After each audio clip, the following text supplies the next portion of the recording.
Matlock Bath was developed as a smart town in the 19th century and was extremely fashionable and prosperous, with its spectacular scenery adding to the general appeal. The advent of the railways in the 1860s brought day trippers by the score. It was at this time that Matlock Bath developed its inland seaside resort image that it still carries today, and it has been said that the village resembles Switzerland, if on a lower scale. With the advent of large numbers of visitors to the village, attractions and entertainment venues sprang up to satisfy the public's need.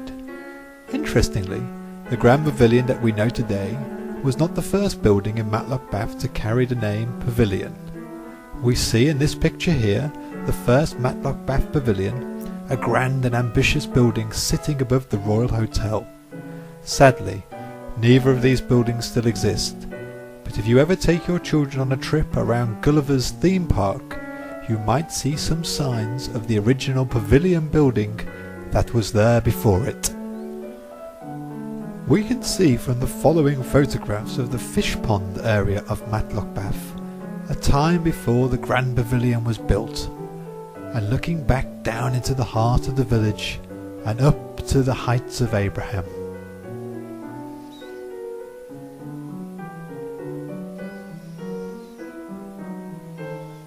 In this view, we see what the pavilion replaced. In the background, Britton stables, which were behind the fish pond and were demolished.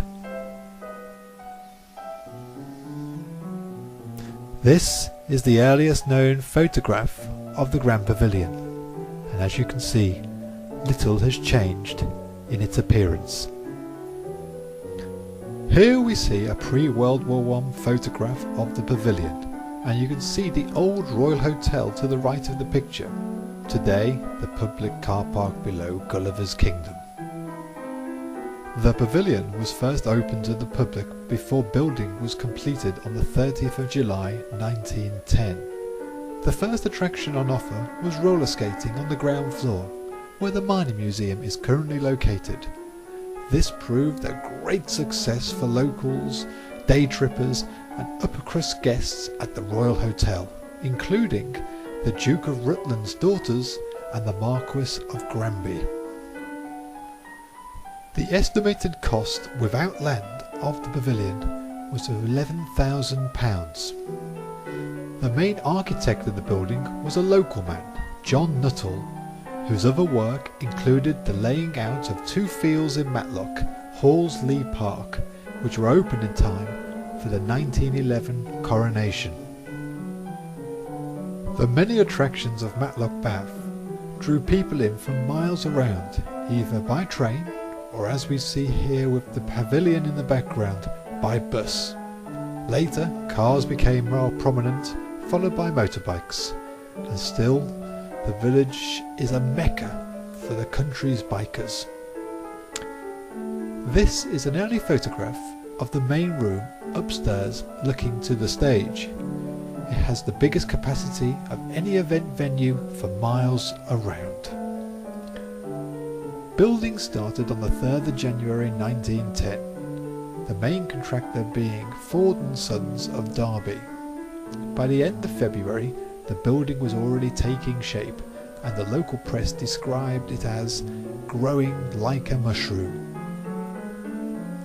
Unfortunately, the day after it was inspected by the council on the 30th of March, the partly constructed dome collapsed and injured 2 workmen. When builders sent a Mr. Taylor to assess the situation later on, he fell off the first floor girder and landed on his head in the basement. The first play at the Pavilion was a production of The Cingalese, which had been showing in London's West End. This was followed by the second production called Charlie's Aunt. At some point before opening, the building had become known as the Castle. Other names suggested were the Lansdowne Pavilion and the Devonshire Pavilion, but the building has always been known by locals as the Matlock Bath Pavilion, and that name prevailed. On the 22nd of February 1916, Councillor George Henry Kay, at his own expense, held an event for soldiers and their families coming back from the First World War. The building has seen many uses since its heyday, and these include a glove factory, a book depository and library, a Derbyshire County Council school meals service store, amateur and professional theatre, dancers, pop music, concerts, entertainers, boxing and darts, Miss Derbyshire competitions and music festivals, to name but a few. The Mining Museum has a long history of occupying the ground floor of the pavilion, and it is still here today. The plans for the new pavilion will complement it and enhance it to a wider public. The pavilion has been threatened in the past on several occasions, but most notably in the 1970s. But it was saved and taken over by local man Phil Gray. In memory of his great work, our new plans will dedicate a room to his honour. In its most recent life, the pavilion will be known to most young people in the area as the Pav nightclub, and I'm sure there are many a drunken story to tell of a Friday or Saturday night out. The nightclub closed in 2008 and has stood empty ever since. With no occupier in the main building, the District Council began to consider options for its future in late 2009. And such was the concern in the local community that we might lose this familiar part of our village forever, that the Save the Pavilion campaign was created. We have already started to create our plans and future business use for this wonderful old building, and if we get the go-ahead from the local council, we have every confidence that we can inject new life into this building, the local economy and the community at large. We recently held some clean-up days so that we could come to understand the full potential of the building. Volunteers gave their time to help empty out years of accumulated rubbish and oddities, opening up the windows in the main auditorium for the first time in over a decade, unveiling an exciting space and a theatre which is potentially unmatched in the Derbyshire Dales area. The more we uncovered, the more the excitement of the volunteers and the visitors grew about what we could do if we were given the chance to carry through on our plans.